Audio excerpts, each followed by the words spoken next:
Hey everybody, and welcome back to Droobz Vids, and today us common folk get a chance to get some New York Comic Con exclusives, so let's go.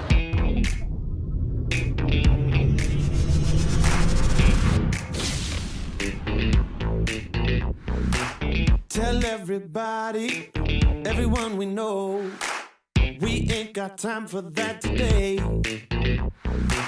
'cause we got somewhere we're about to go. Big dreams that take us far away. Here we go, we're taking off, and we know we can't be stopped. Tell the stars we're coming up. Blow it up like gamma rays. Free ourselves from time and space. Count it down and fly away. Never dropping, never stopping. Always popping off like a rocket. Like a rocket. Never turn it down, turn it up, till it's booming like a rocket, like a rocket.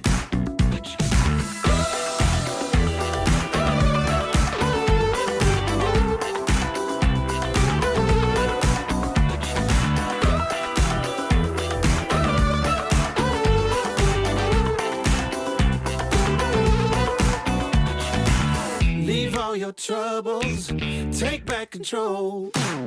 We ain't got time for that today. Let's close our eyes and just hold our breath. Ain't nothing getting in our way. Here we go, we're taking off. We ain't ever gonna stop. Tell the stars we're coming up.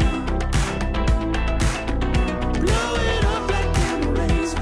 There you have it, folks. We're back from the hunt, and it was a pretty plus ultra day. I usually don't do hunt videos for cons, I typically just do hauls, but today I wasn't really pressed for time. They seem to have a lot of stock everywhere, so yeah, I was able to get a little bit of footage for you guys, so I hope you did enjoy it. And after talking to a few people that I know that's currently at New York Comic Con, it's not so bad being one of the common folk getting these shared exclusives. I'm hearing there's huge lines everywhere. It's really hard to get what you want, especially if you don't have the Funko lottery. So yeah, shout out to all those guys that actually went to New York Comic Con and, you know, trying to help me out getting something, but at the end of the day, if you didn't, all good, as long as you enjoyed yourself at the con, and hopefully you got what you wanted. And oddly enough, today I actually picked up more commons than exclusives, which is a little weird for me, right? But with that being said, I did strike out on the Funko Shop, didn't get the 2-pack, and didn't see the Fury Pop go up on Toy Tokyo yet, so still gonna wait for that. But yeah, let's go ahead and get into the haul. We're gonna go ahead and start this off with a few commons I did pick up. So the first one here is All Might in his teacher outfit, which is really cool. So definitely like this one, and shout out to Chris Miller because we hung out most of the day today, did our hunting together, and yeah, he actually hooked me up with this pop right here. Now I'm only missing 3 of the commons here. I'm missing Kirishima, Tokuyami, and the new Deku. And you know what, they have the Silver Age All Might version, the common one here, and I'm not too worried about getting that one because I will get the metallic Barnes & Noble's exclusive, but this pop is pretty dope, and I really like this one. I wonder if they're gonna come out with a weakened All Might in his teacher outfit. I think that'd be cool too. And Box Lunch was actually running a buy one get one half off, and they had 2 new pops there, and they're also My Hero Academia. And so we got the All for One pop here, which is super dope. Definitely like this one, and I do have the Big Apple one coming in. I don't know when that's actually going to be here, but yeah, it'll get here eventually, and I have it on order. So this thing is pretty awesome. Let's go ahead and take this one out of the box because I want to see him a little closer. So we go, the All for One pop looks pretty dope, and yeah, his helmet there is kind of cool. Definitely like it. I feel like they probably could have did something a little better here at the eyes, but at the same time, that's just kind of how the character is. He doesn't have eyes. They're kind of, you know, melted away. His face is all jacked up. But yeah, this is a pretty cool looking pop. Definitely like this one, and yeah, the whole set, the new set is actually really cool. I actually picked up the homie Momo here, which is super awesome, and a lot of people I've talked to actually believe that this might be the next Tenya of the wave, so definitely keep an eye out for that if you guys are looking to put this set together. But I don't know yet as far as that goes. You know, it's a little harder to determine right now what the values are going to be as far as these pops go. Season 4 is coming up real soon, so definitely be on the lookout for that. Comes out next week, I believe, on the 12th. But yeah, this is definitely a pretty dope pop. And she does come with a stand as well, so if you do take her out the box, she'll have no trouble standing up. And for the con pickups, you already know, we got Hot Topic and GameStop here. So let's go ahead and check out these pops. Pretty excited to actually get these out of box and see them. They look pretty good in the store. So yeah, I mean, you know, I did make that video the other day about Toga and had a few complaints. And just to clear the air on that, it wasn't really a shot at Toga Toga's a great character, don't get me wrong. She's super awesome. I think she's probably one of the most unique villains in the show as far as her character goes, and I'd like to see her character develop even more. What I was really trying to get at is Funko has been slipping as far as their quality goes. If you're going to pay $20 for a pop, there's much better options out there for that $20 of said figure. Yeah, it's not going to be a pop, but it's going to be a really awesome figure or statue for that $20 price range. There's also other price ranges if you want to spend a lot more money. You know, you get an 8th scale or something like that. But yeah, that's neither here or there. Let's go ahead and check out these con pops because this Dobby looked really awesome in the store, and I'm pretty glad that I got it. And oddly enough, the back of the box has the original wave here, which is a little weird. Same thing on Stain. I didn't quite understand that. I don't know how they do their waves, but yeah, let's go ahead and get this guy out of the box because I want to check him out. That is so odd. Funko did it again.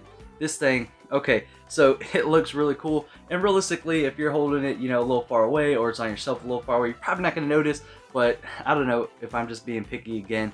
But yeah, so first of all, pop looks pretty good. You know, we got Dobby here, and he has this super awesome base that is see-through, like his blue flames, and he has it in his hand as well. Would have been cool if it was glow in the dark. I could totally see that coming in the future, just like they did with Todoroki. But either way, this thing does look pretty cool. However, once again, there are discrepancies. Like, I understand that his detail and stuff like that, you know, as far as his face goes, they did have to piece together the face, but at the same time, I don't know why they couldn't just do a full-on single mold for it. So once you start getting all these little pieces together, you know, you get the glue everywhere, then you start getting these seam lines, and yeah, if you guys could see right there, the seam lines pretty bad, you know, for most of it. Pretty huge gaps there. And then for whatever reason, the hair looks really nice. It's pretty much all one piece except for right there. There's like this little piece of hair that's glued in, which is really odd. I don't understand why they just have that little tiny piece glued. But either way, pretty good pop. Paint's not the best, like usual, that we've seen recently with Funko stuff. But yeah, definitely a dope pop for a dope character, and I'm glad I was able to get it. Oh, and before we get into the GameStop pop, I actually had some rewards at Hot Topic, so I was able to get that Dobby for $5.30 after tax. Pretty excited about that. You know, the con pops are $15 at retail, so yeah, I kind of made out on that one. And next up from GameStop here, we have arguably one of the most popular villains, and you know, for me, he's not really that type of villain. I don't understand why everybody thought this guy was like the one. He's not really in the show for that long, but yeah, we got Stain here. And he does have a dramatic effect on characters in the show for the little time that he is there. But, you know, a lot of people say that he's their favorite. And I just don't really get that because there are much better characters in the show as far as villains go. But maybe he's their favorite because he beat Tenya down and a lot of people don't like Tenya. And that's to be expected because Tenya's that dude. So yeah, let's go ahead and get this out. Wow, this is actually quite a large pop here. This is pretty cool, actually. You know what? I'm not going to harp on all the quality defects that I immediately see. We're just going to go ahead and look at the pop and take it for what it is. Mainly because I don't feel like getting a whole lot of heat like I did on Toga. But yeah, oh man, the paint. Okay. Anyways, yeah, this guy is pretty sick. He looks really good. Definitely like the pose that they gave him, because if they didn't give him this crouching pose, it probably wouldn't have been as good looking. And you know, they couldn't add all this extra vertical detail, if you would, if he was not in a crouching pose and keep it as this size of a pop. But yeah, this is definitely super dope. Hero Killer Stain, like I said, super popular villain, and for me, not so much, but definitely a wanted piece for the collection just to keep it together. But yeah, this is definitely pretty dope. And a lot of people thought that this should have actually been the first villain to be released, was Stain. I think otherwise, but yeah. Either way, this is a pretty dope pop, aside from all its defects that I'm not going to talk about. Oh, the defects. But anyways, guys, that's the haul from the con. I hope you guys had a good time during your hunt. If you guys went hunting out for shared exclusives, I hope you got everything that you wanted. And if you guys are at New York Comic Con, I hope you guys are having an awesome time there and just enjoying every second of being there. Unfortunately, I wasn't able to go this year. Hopefully next year I can get around to being able to get there and meet a bunch of you guys that watch the channel. I think that would be fantastic. So let me know down in the comments below what you picked up for your New York Comic Con haul. That's going to wrap it up for this video, guys. If you liked it, give it a thumbs up. If you want to see more content, hit that subscribe button, and I'll see you on the next video.